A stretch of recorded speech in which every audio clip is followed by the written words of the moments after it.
Get 3 months of local news for just 99 cents a month. You'll get unlimited access to the news you need to stay engaged and connected to your community. Visit DuluthNewsTribune.com/subscribe now to get 3 months of local news for only 99 cents a month. Hello, Northlanders. It's Tuesday, September 17th. I'm Wyatt Buckner, the Duluth News Tribune Minute, presented by Minnesota Power Employees Credit Union. The average MPECU member saves over $785 a year in better rates and lower fees. And with MPECU, every ATM is your ATM. With their free checking program, you get ATM fee reimbursements at any ATM anywhere in the U.S. Check out Minnesota Power Employees Credit Union services online at mpecu.com or visit their offices in downtown Duluth, Arrowhead Road, or Miller Trunk Highway. Starting off with the preview of an upcoming story, Dan Williamson joins us now with a special guest. Thank you very much, Wyatt. I'm joined by one of our colleagues, Duluth News Tribune arts and entertainment reporter Jay Gabler. And Jay has a story that he's working on for Wednesday's print edition of the Duluth News Tribune. It's also a story that you can find on our website before that at duluthnewstribune.com. Jay, we're talking coffee at the Depot. What more can you tell us? That's right, Dan. This Saturday, September 21st, the Depot is hosting the 4th annual Bienvenue Coffee Festival, a celebration of the Northland's coffee culture. The head of that event, I talked to Depot Director Mary Tennis, as well as a couple of local coffee professionals about what makes our coffee culture special. And what exactly did you learn about our coffee culture? This was a great opportunity to delve into a local craft beverage culture that does not involve alcohol. Now, I enjoy a good craft beer now and again, and as Mayor Don Ness liked to remind everybody, Duluth is, quote unquote, the craft beer capital of Minnesota. But I found out that Duluth also does pretty well by craft coffee.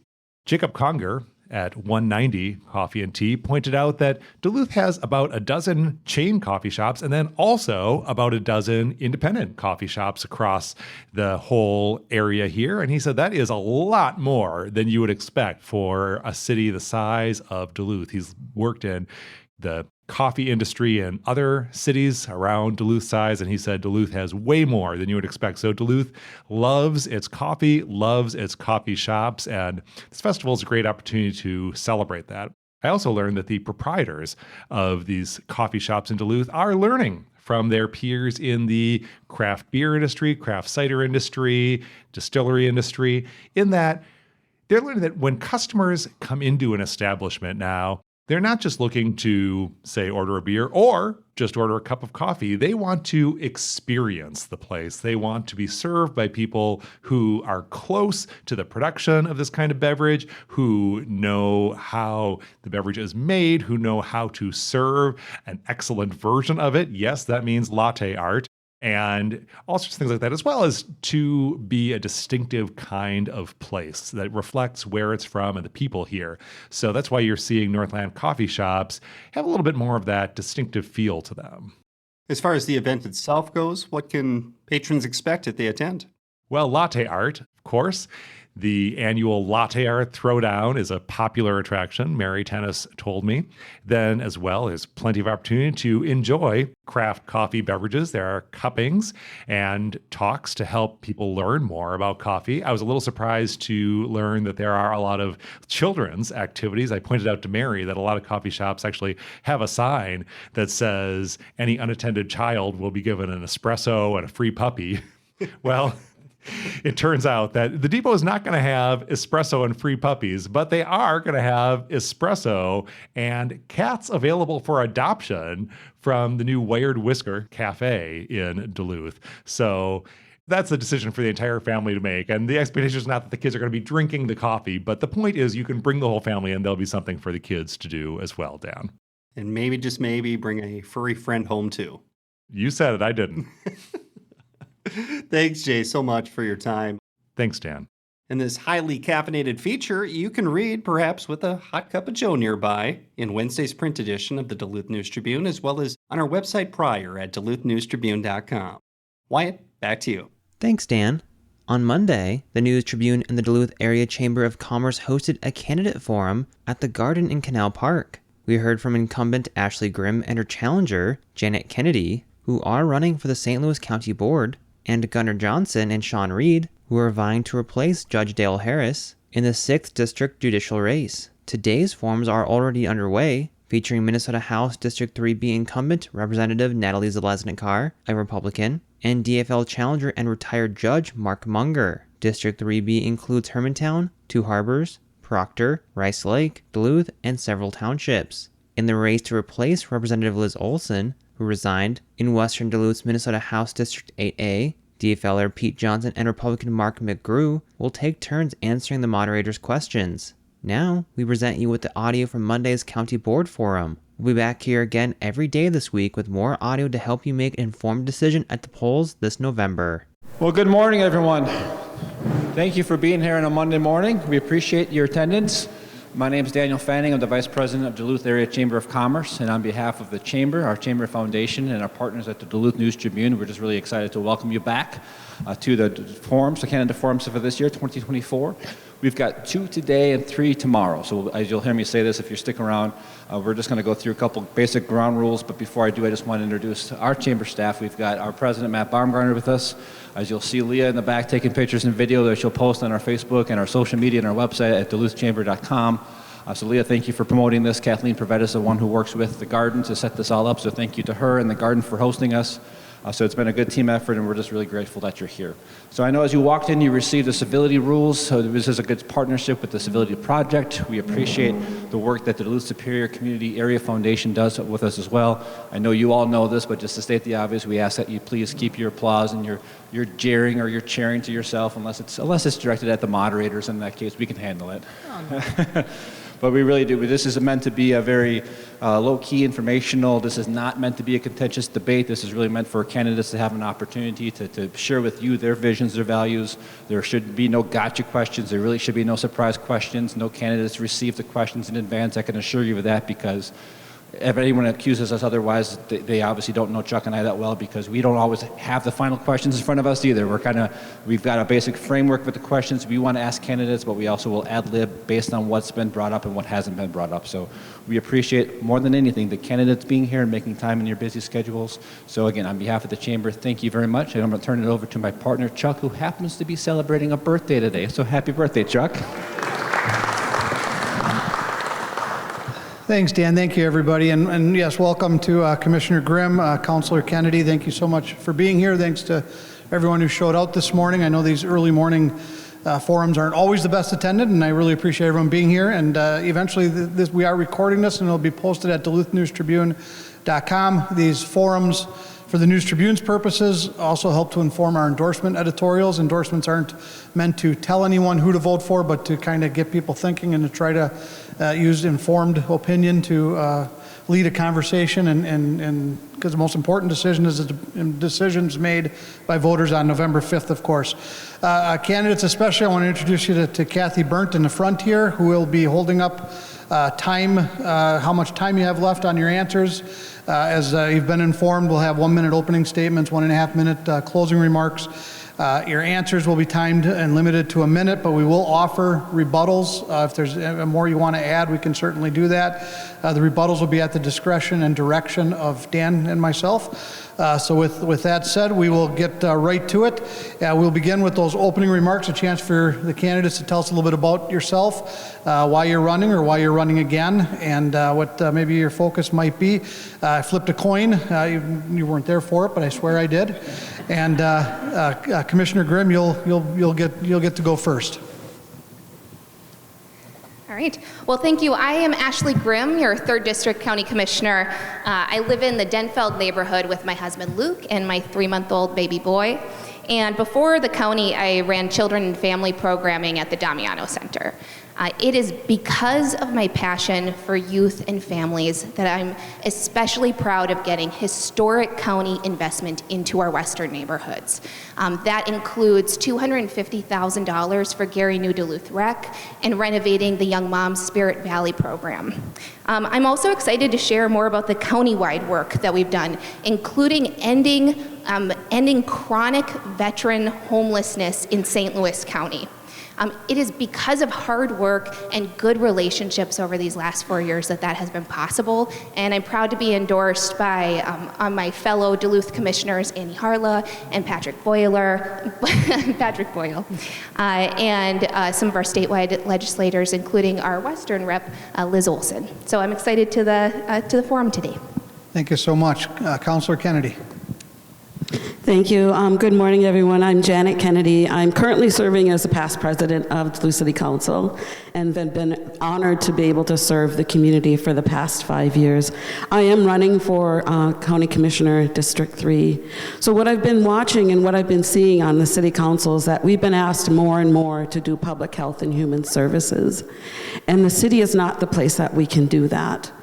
The funding at the county is 11% larger. That budget for public health and human services is 11% larger than our whole city budget. So when we say historic investment, we need to realize that for the last 4 years it's been COVID. There's been historic money put into a lot of things, but in the next 4 years we're not going to have that funding. You know, the work that I do in building nonprofits, founding nonprofits, business work, and serving as a city council and understanding budgets is imperative, and that's what we need to continue to move forward for the next 4 years. All right, thank you both for the opening statements. We've got 9 formal questions. Like Chuck mentioned, we're going to ask you each to try to keep it to a minute. We've got some flexibilities for rebuttals or follow-ups, but we'll just jump right into question number 1. I know some of you already addressed this in your opening remarks, but I mean, bigger picture, the county board is one that sometimes flies a little bit under the radar compared to other local governments. If elected or re-elected, could you tell us what your priorities would be and how you hope to make a difference in your constituents' lives? And for this one, we will start with Janet. Thank you again. So for the past 10 years, I've spent a lot of work assessing local needs, whether it be through the nonprofit or whether it be through the city. Understanding regional and state policies, priorities, and outcomes is what we need to do. Our geography in St. Louis County is diverse, and we know that we make better decisions when everyone's at the table and has an opportunity to be in the picture. So one of the first priorities is making sure we have a consensus on the county board that health and human services, or health and social determinants of health, are the most important things on how we move forward to make sure everybody has a chance at well-being and life expectancies. So the work that we need to do together will happen when we make sure that we have leadership who can build that consensus. On the City Council, I've been able to do that. I also have endorsements through the Deputy Sheriff's Association, AFL-CIO, NELC, elected leaders, and community members across the board. This year we get to have a choice, and I believe I'm the right choice. Thank you. Ashley? Yeah, thank you. I think I want to continue the work that we're doing on housing and childcare for START.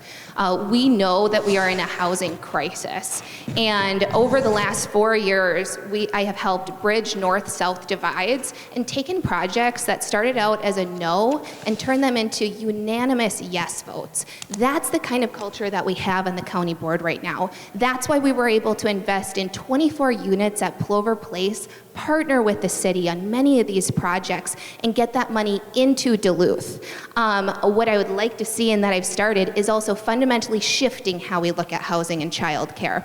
We need to change how we build, and I've brought together a working group to manufacture our own housing and work with Boulder, Colorado, and other areas that are producing their own units, so we do more than just a drop in the bucket. I'm also working on the county's first ongoing childcare funding stream with Commissioner Keith Musolf, so that we can continue to partner with Northland Foundation and make a dent, because we see right now without that, child care centers are closing. So those are just a few. Thank you. Moving on. Our next question happens to be about housing specifically. As you both know, from Duluth to the Iron Range and pretty much all over the country, housing supplies are inadequate at all income levels. We hear a lot about what the state has been doing and what individual cities do to change that, or trying to do. What should the county's role be, and what more can the county do? Is it those partnerships with cities that you mentioned, Commissioner Grimm, or is there more? And we will start with you, Commissioner Grimm. Yes, I think that's why it's important that I'm coming in with great relationships with our Duluth legislative body. So we've had conversations that are ongoing about ways that the state can come in and help either with housing supports or direct investments. Representative Leash Kozlowski and I have specifically talked about the manufacturing plant and the fact that there's a lot of state money out there for modular building. Also, we act as a convener, right? One of the first organizations I reached out to is RAMS. They do a lot of organizing on the Iron Range. So we can convene the city and the county and the state all together. And that's part of why I've been a consistent leader on our intergovernmental team, bringing together our city councilors, our county commissioners, and our school board members. And for instance, with the housing unsheltered people that we have in Duluth right now, Commissioner Harla and I brought together the city and the county. So we're actually making a game plan for people to go instead of pushing people from one block to the next or kicking the can to each other. Like, this is important we work together. Thank you. Councilor Kennedy. Thank you. Yes, housing is so important. I've been on the city council and I was one of the authors for the Affordable Housing Coalition. We've given more and more money, especially when we recognize that our unhoused community members are suffering. So what happened during the unhoused encampments, my district and Councilor District 4 were the ones who really had a lot of people unhoused. We called the county and said, these are on properties that the county have, the forfeited lands, and we got nothing. So we pushed and we pulled together, the city councilors pulled together county commissioners. We wanted to do a walkthrough.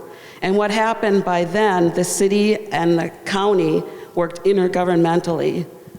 We were pushing, the city pushed. And what shouldn't happen is that the city has to push the county to do the work that they already have money to do. That's the important difference. And right now, we have people that we've been able to push again because we have to make laws at the city level. I'm excited to go and build the programs and the policies and all of the work that we need to do. We should not be making laws for housing. We need to be making housing on the front end. As a way of following up, Commissioner Grimm, you mentioned partnerships, relationships with legislators, partnerships with cities, but that can only go so far, can it? What can the county be doing specifically, and maybe on its own? So first, I just want to say I'm a little disappointed in some of the misunderstandings of what the county has been doing. The county has been at the table and has been convening these meetings, and I know because I'm one of the only elected officials who has consistently been there every month with the Stepping On Up program. Like, I am that contact person. I have been the person who's sending out the invites for our intergovernmental meetings, and myself, Lynn Nephew, and councilors Roz and Mayo and myself and Annie Harla are on that ongoing working group. So I just want to be clear and really honor that work. You're right, that it's more than just leveraging money. We have to make direct investments, and we also have to make sure we're staffing these. So public health and human services, part of why we're at the table is so that we can help create community crisis response, and we can have those street outreach workers at a sanctioned campsite for people, so that we manage coordinated entry lists, right? And so when we do direct investments into Steve O'Neill Apartments and into the 3,000 other places that we've helped with tax abatements too and partnered with the city, that makes a huge difference. Sure. Councilor Kennedy, you mentioned too funding and giving money, but clearly throwing money at the problem isn't getting it solved. What have you learned from your time on the council that will translate to the county board on this issue? And if you go a little over a minute, that's okay. So, thank you again. So it is important to know that yes, the money that comes in is not the only thing. We can't make laws to solve the problem. We can't just throw money at it. So the investments that we make need to make sure that we understand the problem at the core. And what that means is having boots on the ground, and that's one of the things that I know that I have been having for the last few years. Building a nonprofit and understanding and working with the intergovernmentally, but also understanding intragovernmentally is really important. Working within that system of the county or the city and understand the outcomes.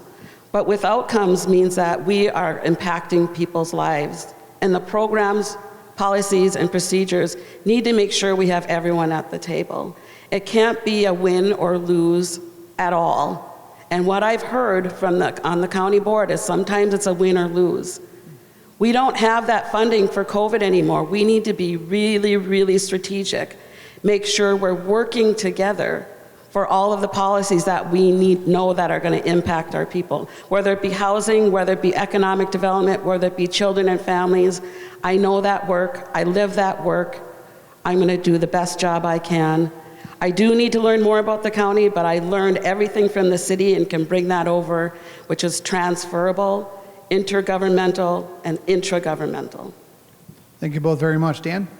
That's a great segue to our next question, question 3, which is about economic development, an issue that's near and dear to the hearts of us at the Chamber as well as our partners at Apex. As you mentioned, the county is involved with economic development. Just from your perspective, obviously this is an issue that's often seen more as a city or state issue, but the county is involved. What more could the county even be doing to encourage even more economic development, industry, commercial activity, creation of good paying jobs throughout northeastern Minnesota? And we will begin with Councilor Kennedy. Thank you.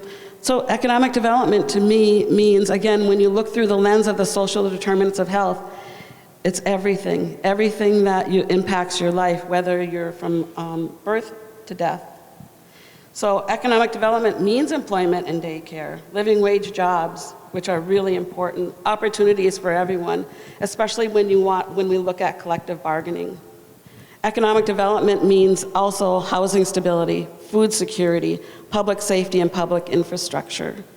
So we need all of those to make sure everybody's doing well so that you can go and do your job.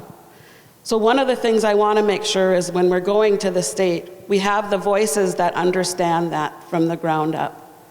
Not just the one voice as far as whether you're endorsed by a DFL or endorsed by labor or not.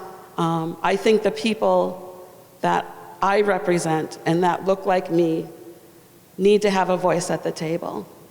It's no longer good enough for us to just have one segment of our community going and making the decisions. We won't do anybody justice if we continue on this path. We all here know that we make better decisions when everyone's at the table. And this is the time that we do it right now. We don't have another 4 years. People's lives are at stake. Thank you. Commissioner? This is very important and something I have a strong track record on. First, we need to be scrappy with every pot of money that comes our way. So for example, when the first round of COVID relief came, there was a big push to not use any on this in Duluth.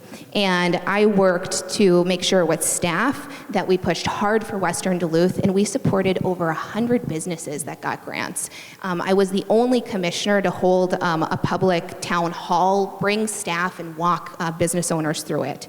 I supported direct investments like in Helene, which is one of the biggest solar companies in the world, and abatements to ST Paper and Sofidel, and supported the film incentive that has brought incredible business to the area. But importantly, we have to expand what we think of as economic development. I have been a leading voice saying childcare is economic development, and these are models that work, and this is how we can fund it. I got $750,000 that I fought tooth and nail for, and in developing that $100,000 funding stream. There's so much more to say than a minute can allow. I'd be remiss if we didn't follow up on this. It's such a big topic for us, of course, and for the community, especially in this district. You mentioned Sofidel, Amazon Distribution Center. There's a lot of economic development opportunities already right now. Just off the cuff, I mean, are there other ones that you're aware of, and or do you support a couple of those economic development activities, such as the expansion of Sofidel and as well as the Amazon Distribution Center? Councilor Kennedy, I know you've both worked on these issues. Would you mind just talking about that for just another minute? Certainly. All of the projects that Commissioner Grimm has brought up are intergovernmental projects. So the city's been in as well. And so with that, I've been doing the same work that she's been doing. There's no upper hand on her giving more money than what we've been giving in the city. And when I say we, it's not just me doing it. It's me doing it with all of you, the Chamber of Commerce, community members, organizations. So if we look at the project, at the skateboard project, you will hear Commissioner Grimm say she got that across the finish line. Here's the thing, the finish line started way back when the community members were involved. The city invested even more money in that. I don't say that that's me doing that. That's 9 people that voted. We all did a consensus on that.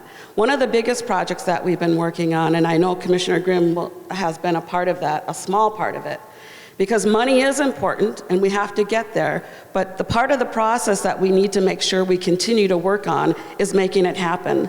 The Spirit Valley Center for Youth and Community Wellness Project had a daycare component of it. Commissioner Grimm was that person that was leading that. We no longer have that line for the daycare, but we do, and we have been building a working group that's working on that project. That will be a project that'll be circular and serving our community from elders all the way to children. Right now, we are looking at a path where we're going to build a community school model for health. That's economic development, and that's health. Thank you, Councilor. Commissioner, you have a 1-minute response as well. Yeah, I think a dynamic to remember is that on the county board, we have 3 seats in Duluth and 4 seats out of Duluth. And so historically, there's been areas that we haven't touched. And that's why I'm really proud that I've been able to build consensus and make sure that we're prioritizing Duluth projects. I mean, that's no small feat, and these have been unanimous yes votes. And we've invested in youth rec, like for that Spirit Valley project. That started as a no. We don't invest in youth rec in West Duluth. And I got to get $15,000 for planning funds because it's important we have tangible results for people. The same thing, I've really supported those projects that you mentioned. I also support workers who are trying to unionize those spaces, right? We want Amazon to be a well-paying workplace for people. And the manufacturing plant that I mentioned, I think is going to be really key too, because it not only affects affordable housing, but it builds workforce. And we've got Minnesota Housing that's interested, nonprofits, and we can actually think of create businesses and train our workforce and also develop our own housing at the same time. So I think there's innovative ideas like that coming in the future too. Very good. Thank you very much. Thank you both. Speaking of inside Duluth, outside Duluth, Western Duluth, District 3, of course, is just a small part of an enormous county, as you both know.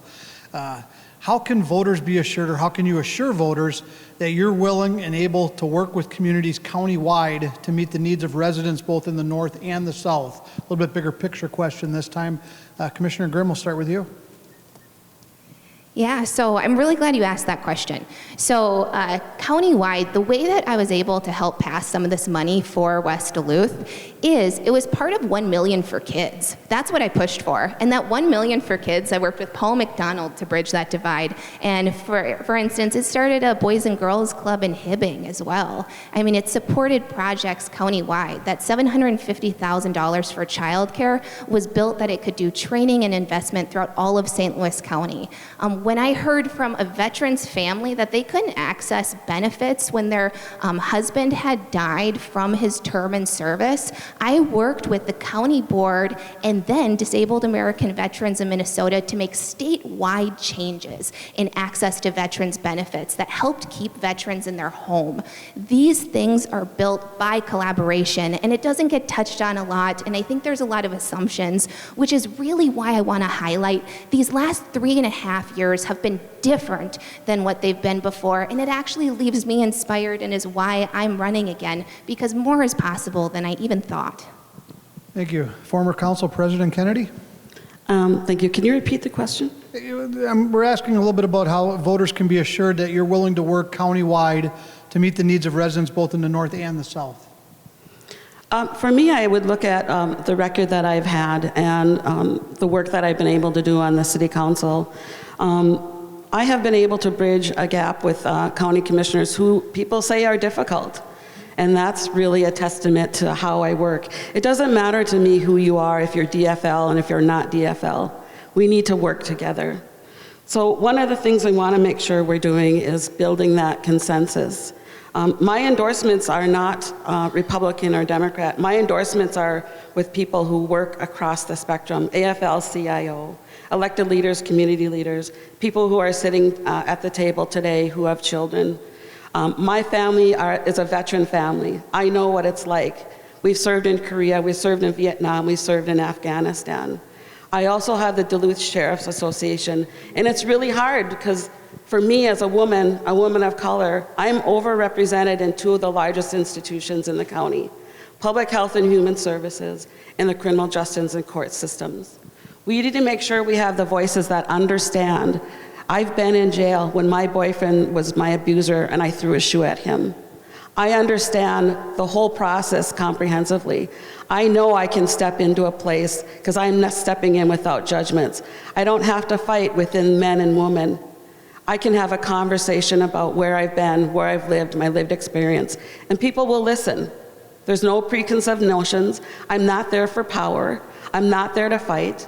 I'm there to make a difference, and people know that. Thank you very much. I just want to remind both of the candidates that the timekeeper is holding up the signs.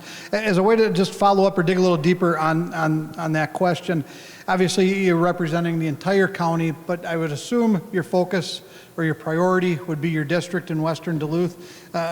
Commissioner Grimm, would you say that that's true, and in what way? Yeah, I would say both. I deeply feel the obligation to support every person in St. Louis County. A kid is a kid is a kid in anywhere that you grow up. What I want to make sure is that Western Duluth has our fair share, that we're building the connections that it takes to make sure that we're not just investing in greater St. Louis County because they have 4 out of 7 votes. And that's something I'm incredibly proud of because we work together, because I'm able to work with Commissioner McDonald and Musolf and Patrick Boyle and Commissioner Harla. So I think there's a mix, but constituents expect and deserve to have someone who really pushes for our districts, who feels it, who feels when our child care centers close, right? But who is also willing to make big changes that are county-wide and invest that time. Like one of the largest things that I worked on as chair of public safety was getting the scandalous for-profit healthcare out of our jails and getting a local provider in there, because that supports everyone in St. Louis County and it's the right thing to do. Councilor Kennedy, to wrap up this topic, can you comment just a little bit more on the balancing, how you balance the needs of the District 3 in Western Duluth versus county-wide needs?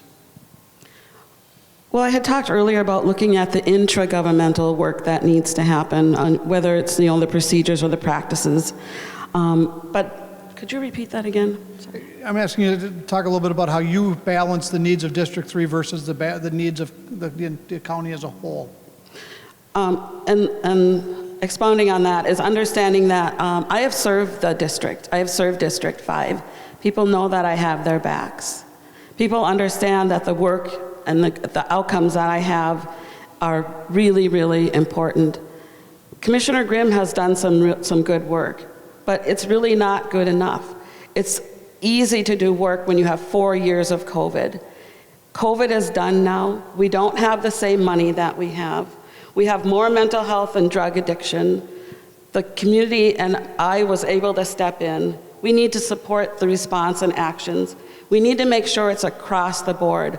I understand that the county is big, and I've been there. I've talked to folks. I've talked to the commissioners. They're looking forward to another voice coming to the county. We can't continue to do the same thing and expect the better outcomes. Thank you very much. Throwing it back to you, Dan. All right, just a quick time check. We're about a little bit more than halfway through our questions and a little bit more than halfway through our time. So we're right on time, so thank you for that. We're going to shift gears. We've already talked about economic development and housing. Those were 2 of the top issues that we heard from our members last year when we did a survey. The Chamber Foundation did a survey. By far the top issue was public safety, so that's going to be the next topic of conversation. Public safety is about 14.5% of the county budget, roughly around $69 million. In your perspective, if you go back to the county board or start with the county board, what do you see as opportunities, shortfalls, as well as challenges in public safety, not only in West Duluth and Duluth, but also throughout the entire county? We'll start with Councilor Kennedy. Thank you. Public safety is really, really important. That's part of economic development. And as I've stated before, it really is telling that the St. Louis County Deputy Sheriff's Association endorsed me. I haven't been there for 4 years. And so they understand that I'm going to work with them. We need to also make sure that on the other end, we have programs where our kids and our families aren't getting into the court system. But while we have the jails and we have the things in place, we need to do better. We need to support our sheriffs. We need to support the facilities. and make sure they're the best place that we can have so people that are getting out can have a full and have a life that they can thrive with. For me, I want to work on the front end, the systemic issues that are bringing people into that system. But like I said, while we have the system, we need to support the people that work there. They need to be healthy and they need to be well so they can treat the people that are there that are well. And it's more about, for me, the systemic issue of, is it something that we need to do today? It's something that we have, and we need to do it very, very well so that people that are going into the system know that they are treated well and that people care about them, because they will come out someday. Thank you. Commissioner? Yeah, I agree with that. So we each have track records, and this is mine. This is what I've delivered. I've delivered competitive and fair wages for our staff in public safety. I went to bat for early retirement age for 911 dispatchers at the state. I think that's huge. It's actually affecting their life expectancy, the work that they do. I've toured, I've been present, and importantly, I've helped increase mental health resources with the rest of the county board. So public safety is also mental health, and we see that affecting our community deeply. Just last month, we opened up an urgent care for mental health so people can come, and the police, the sheriff's department, our community crisis response team can bring people in for immediate care, and that care even includes dental. I was at the working table to create 24/7 community crisis response because we heard that even when there was suicide attempts with the Duluth Police Department and they called crisis response, they had to wait 9 hours. So I worked to make sure that now there is a consistent community crisis response team in mental health there. These are the kinds of big changes that I've helped make and will continue to make, and it's why our track records matter. Thank you. Very good. Back to you, Chuck. Thanks, Dan. I won't say exactly how many, 30-some years ago, when I first started the News Tribune, I covered the county board, and I remember commissioners complaining about unfunded mandates. We still hear commissioners complaining about unfunded mandates. I'm hoping each of you can cite maybe an example of a particularly egregious unfunded mandate and the problems it's causing. And also, how can elected commissioners better work with our lawmakers to ease this burden? Commissioner Grimm, we'll start with you. Yeah, well, the county is the administrative arm of the state, so about 80% of what we would do, I say, is actually state mandated. And I want to highlight our Duluth contingent of legislators has been incredibly responsive. This is one of the first sessions where we've actually got a significant increase in local government aid. And that's because we've been able to relay that some of these things aren't working. But you're right, we're boots on the ground no matter what. We have to make it happen. So something important that happened is there was no longer automatic renewals after COVID for MA benefits. A wide amount, thousands of people were potentially going to be kicked off of their MA benefits, and we know what that would mean to community members. So we didn't get extra staffing for that. We made it work. I would challenge one thing that was said earlier. There was nothing easy about getting through COVID. There was nothing easy about keeping people on their MA benefits, but we made sure to up our staffing to do the planning that it would take to make sure that people had their continuous care and weren't taken off their mental health meds or physical meds. Thank you. Councilor Kennedy, the question is about unfunded mandates. Thank you for that question. I just wanted to make sure we understand that there's local government aid that comes to the city, and there's county government aid. So there's two differences. The county government aid is what is mandated more than the local government aid that comes to the city. So there are, I don't have any specifics because I have not had a chance to look into the budget. I will just say that my mom right now is on hospice with dementia care, and I've been dealing with that. That is one other thing that the county is funding. I will tell you the process that I went through to get her there was not easy. So we need to make sure we're funding the workforce, whether it be for our mental health, whether it be for our children, our public health, and our seniors. That process was one of the hardest things ever when you watched your family member change. And you get a phone call and they said they'll call you back and you wait 2 weeks. Right now, the county had to go out and have a third party help them with that work. We need to make sure we're funding that. That was during COVID in 4 years. I'm not sure why that was happening when we have commissioners saying they have direct access to the state. We need to make sure we're funding everyone. From childbirth to death, you're impacted by the county, and we need to make sure we're doing all that work comprehensively. Thank you. Just a quick follow-up, Commissioner Grimm. You both have mentioned actually your relationships and working with legislators.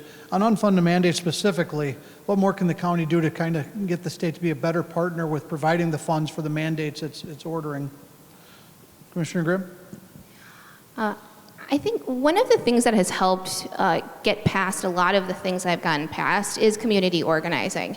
So I think it's really important, like the story that you shared, and when people are able to share their life experiences. And that's why I've worked with, for example, thousands of people that I marched with for mental health, because we need better mental health access. I would love to see, and I've been talking to childcare providers about creating a network where we can come up to the Capitol, and I know the Chamber has been a huge partner in this too, to bring people who are childcare providers who are struggling too, so they're talking directly with representatives. I think that voice is really important, and it's also important, that's one of the important things about having someone who's been in there for 3.5 years working specifically on county issues. We need to have ideas about the county. We need those relationships coming in on county issues. I've also worked statewide with the Association of Minnesota Counties, and actually was elected to be one of their national delegates.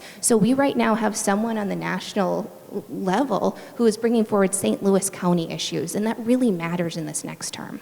Thank you. Councilor Kennedy, you have a final word on partnering with the state more effectively? Thank you for that. Partnering with the state is really important. What I know, working in the nonprofit, I bring in $450,000 a year on the ground in a small nonprofit. That's all at the state level. That's direct work at the state level.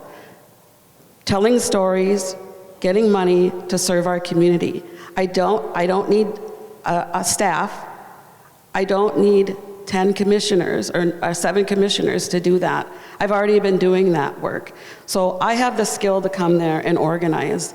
Community organizing is at the core of how we do our work, and we need to bring all of the voices to the state.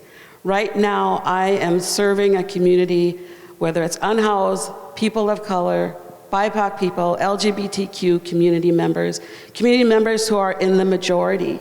Understand that I know how to do that work.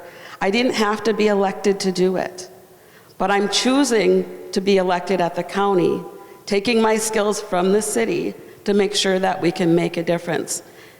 We need to make sure the state hears all of our voices, not through somebody, but directly from somebody. And if we don't get that right now, a lot of people are going to be hurt. This is a time to make that change now. Thank you both. Question 7 is on mining, in particular copper nickel mining. As you all know, mining is a big part of the economy in northeast Minnesota and St. Louis County. Copper nickel mining continues to be debated, has been for many, many years. Could you please share us your thoughts on copper nickel mining and mining as a whole? Are you confident that we can move forward, particularly given our green transition and the way we want to move forward in an environmentally safe and responsible way, but also recognizing what an economic impact this could be? Councilor Kennedy, we'll begin with you. Thank you. There are many communities in the county that rely on mining. What we can't do is we can't leave people behind. Now, we do need to make sure we're moving to a better economy, because we do know that there's some climate change, and we need to make sure and support that we're honoring our indigenous people. But here's what we cannot do. We cannot make that change until we prove it first that we're not going to leave communities behind. I'm standing strong on that, and it can be done, but we need to make sure we're working together. If we leave communities behind, our whole county is going to be hurt. We are here in Duluth, and it's not directly impacting us. And we know that it's easy for us to say that, shame on you, mining is going to hurt us. But hear me, we are going to hurt communities if we stand on the stance that it can't be done well. We can't just pivot and change. We need to have a plan. I need everybody to prove it first that we will not hurt communities and leave people behind. That is what I'm not willing to do. Thank you. Commissioner? Yeah, Like many in our community, and actually the courts, I have deep concerns about copper nickel mining and the fact that it's never been done safely in a water-rich environment. So I also support Prove It First. I also want to be clear that I have been fully supportive of taconite mining, and we've done land exchanges, we hire mine inspectors, we partner very fully, and there has, in my term, never been a divided vote on mining. And part of why it seems like a disservice to voters sometimes when people run on being good for economic development because they support Polymet is it makes people it makes voters think that we have a say over it. And we do economic development. We put in work, we take votes. Copper nickel mining actually isn't something that we take a vote on. So I think people deserve a clear answer. I have many safety concerns about the quality of our water, and that proposal has not been found to be scientifically viable. And I've been fully supportive of responsible mining, and that's actually an area where we've had unanimous support on the county board, and we put a lot of time and investment into. Great, thank you both. Thank you. Councilor Kennedy, in February you said people are being put in danger, end quote, due to inadequate funding for the county jail. I'm curious, what did you mean by that specifically, and how are people being put in danger, and what needs to be done to address that? As I had stated, I have the endorsement of the Deputy Sheriff's Association, and they have let me know, and I have toured the jails, and I have talked to the folks who are doing the cooking, and to the folks who are really caring for our people who are incarcerated. We have jails right now that are inadequate in size and inadequate in staffing. We can no longer maintain that. Do I like the criminal justice system and that people are in it? No, but that's a social issue. And right now, as long as we have jails and as long as we have people working there, we need to make sure the people working there are safe. We need to make sure we have adequate room, that we have adequate programming. There are some dynamic things coming out of even the deputy sheriffs that they want to do. They just don't have the room to do it, and they don't have the funding to do it. This is a part of our community that we need to make sure we're supporting. I know Commissioner Grimm worked to make sure we have good health care there, but that's one piece of the pie. We need to make sure we're working comprehensively to make sure it all works, that our workers are safe and that the people who are incarcerated are safe, and that we really cut the pipeline to that system, starting with our youth and families. Thank you. Commissioner Grimm, do you agree that inadequate funding is for the county jail is putting people in danger? I mean, where are the opportunities for improvement for the county jail?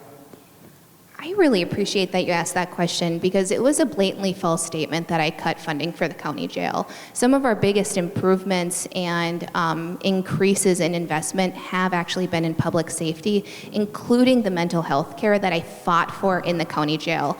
I was the person having to make that argument that when we have a local provider that's not putting people off of their meds, that transitions people when they get out of incarceration to be directly on their caseload so that there's continuum of care, I was the person pushing and saying that is an important investment. So I'm really glad that you asked that. I also, after that ran, I asked the sheriff, I said, am I missing something? I've supported every request that has come our way and gone above and beyond. And he said, no, not at all. And we're developing a space plan and a plan for what we need in the future for the county jail, because I do really agree. We need to have different facilities for the county jail, and we also need to continue diversion. That's why I've also talked with Carleton County about their diversion project that they have for juvenile offender, and why I've been very supportive of specialty courts. Councilor Kennedy, I assume you don't agree that that was a false statement. I'm curious, what prompted you to bring up the issue? I never stated that Commissioner Grimm cut funding. I'm not sure where that came from. What prompted the issue is really looking on the ground at our communities, and then on the other side that deputies and sheriffs have stated that they need help. So we need to make sure that pipeline to workforce is even stronger than the pipeline to prison with our communities. Being on the ground and having community members that look like me in that system, which is one of the largest systems, we need to make sure we have the right voices at the table to make sure we have the right solutions. Building a bigger facility is only one piece of it, and that's the piece that's important now. making sure we're cutting that pipeline to prison is even more important. And I know the Deputy Sheriff's Association that endorsed me will agree that we have that goal in common. Until then, we need to do better. And again, I will say, I never stated that Commissioner Grimm cut any funding. Commissioner Grimm, last minute on the county jail. Yeah, I think one of the benefits that voters have right now is that we have a track record on what we've done, both of us. And so what my track record has shown is that I have helped increase the staffing rates in our county jails, I have supported workers, and I've made big structural changes. That was, when I came on board as chair of public safety, I was a pretty lone voice on getting rid of men's correctional care. They were getting sued left and right in other counties, and I actually worked with brave former county employees who were willing to come forward and say, what I see in the county jail was not normal from that for-profit provider, and it was putting our county employees at risk to be liable. Then I heard it wasn't possible to get a local provider. They had tried it before, no one's interested. We were able to work with St. Luke's and expand medical care to work up to 24/7 care to keep people on their meds. I mean, it has been a huge change. So between that, staffing, specialty courts, innovative ideas on what we can do next, and showing progress, real progress that we've made, we both have track records. Thanks. And our final official question before closing remarks is going to be on taxes. The county board is currently proposing a over 7% tax increase for 2025. As you can imagine, some of our members feel like this is high. Do you support that? And can you speak to how the county is being a responsible steward of public tax dollars? We're going to flip the order now just so that we can flip the closing responses or closing remarks. So for this one, we will begin with Commissioner Grimm. Yeah, so some years we've come in higher than the city, some years we've come in lower. This year we're coming in higher. We're capturing the rate of growth. Our rate of growth is a little over 7%, but still, when the initial number came in, it was over 9%. So I helped with other county commissioners to work with our departments and actually reduce that by 2 points. About exactly two-thirds actually, of our budget increase is the wage negotiations that we had, the increase in healthcare costs for our county employees, and the increase to retain and attract staff because turnover is expensive. And so this is part of why it becomes really important to work with the state to get that other county aid, that local government aid. And it's also why I have been a financial hawk. Every time there's a position that opens up, I make sure, and other commissioners make sure, that that's reevaluated to make sure that we actually need that position. I have not been afraid to vote no on wasteful spending, and I've worked deeply with the departments to reduce our levy numbers to make sure we're coming in below the rate of growth. So. Thank you. Councilor Kennedy. Thank you. The budgets are really, really important, and I will say, I don't say that I have heard or that I've worked alone, but I've done this work. And when I say I have heard is really talking about the last question. You know, I have had family members who've been in prison, in jail, and in the workforce. I have had people that I know that live in my community that have been impacted by that. The budgets that we bring forward, we need to make sure that everybody is at the table and understanding. I have been so impacted by all of the conversations that we have today personally. I don't have to ask, I don't have to go and do a community organizing and getting people at the table because they're right here with me today, every single day. So as we talk about the budgets are the same as far as what we're looking at. City of Duluth is 1.86. I heard the county is about 6. That does make a difference in how we're moving forward to all of the programming. I do need to do more work on the budget and understanding that at the county, but I've been really, really, really a leader in the budget for the city and understanding how to lower the cost for community members. So we have that same work that we've done in each of our respective roles. I will just say we need to understand and make sure we're moving forward in the next 4 years with a leader that has a voice that has not been at the table right now. That's the important thing. That's how we make sure budgets are getting where they need to go. Okay, with that, we are officially done with the formal questions. So again, thank you both for doing this. You each have 1.5 minutes for closing remarks, and we are just a little bit over time, so we please respectfully ask that you try to keep it to 90 seconds. And for this one, we will begin with Councilor Kennedy. Thank you. It's really good to sit with Commissioner Grimm, because we have not had this conversation. I've not heard of all of the work she's doing.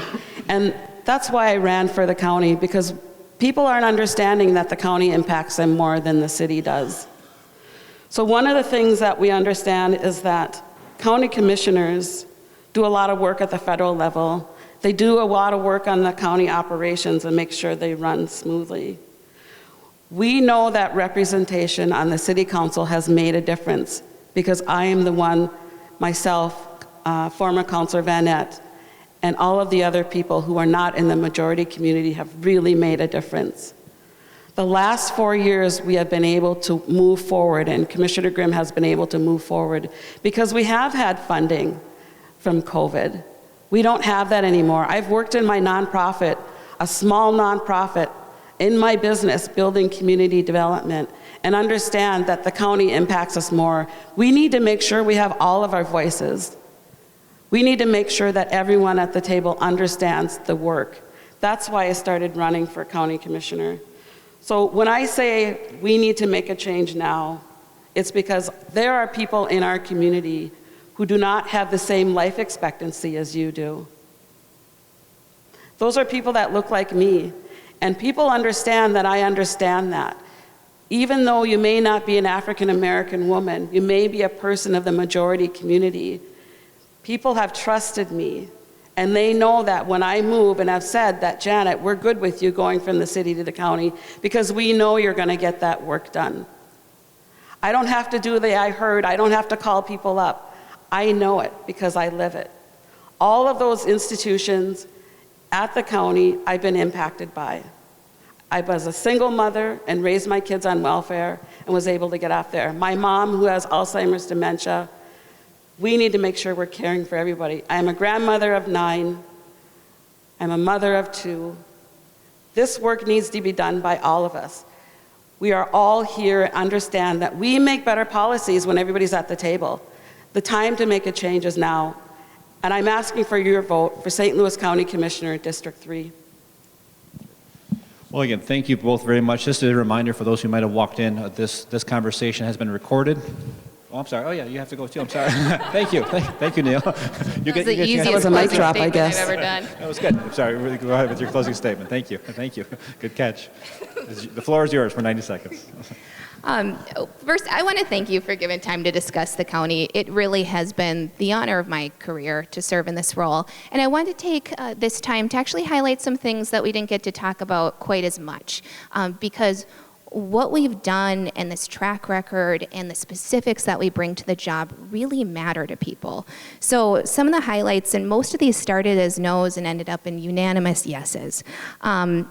We helped fund the Lincoln Park Children's and Family Collaborative to get a new space. And what that means is that they were able to have the down payment so that they have a space where people can have family visitations and actually have the privacy that they deserve. I helped fund $1 million for kids, and it did a lot for Duluth, but it also did a lot for Hibbing and Chester, and Eastern Duluth and Chester Bowl. Changing medical providers means that we keep people on their mental health meds. It means that people are less likely to come back into the county jail. Helping create the crisis response team and being there at every step of the way means that when a person has a mental health episode in Duluth and throughout St. Louis County, they're less likely to go to jail for it. I've also helped increase access to veterans benefits statewide so that veterans can stay in their homes.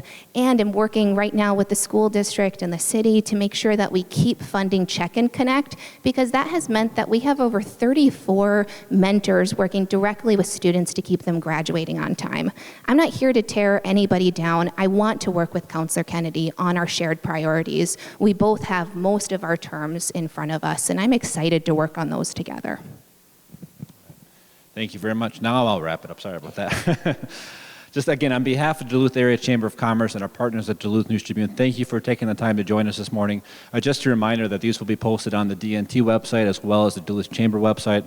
And again, just more than anything, we are grateful for the candidates for making the time. Thank you all for being here. We've got about a 5 or 6 minute break before our next forum, which is the 6th judicial race. And then tomorrow, of course, we've got 3 state house races as well. So we invite you to stick around for that. But in closing, will you please join me in thanking these 2 candidates? It takes courage to come up here and run for office. So thank you.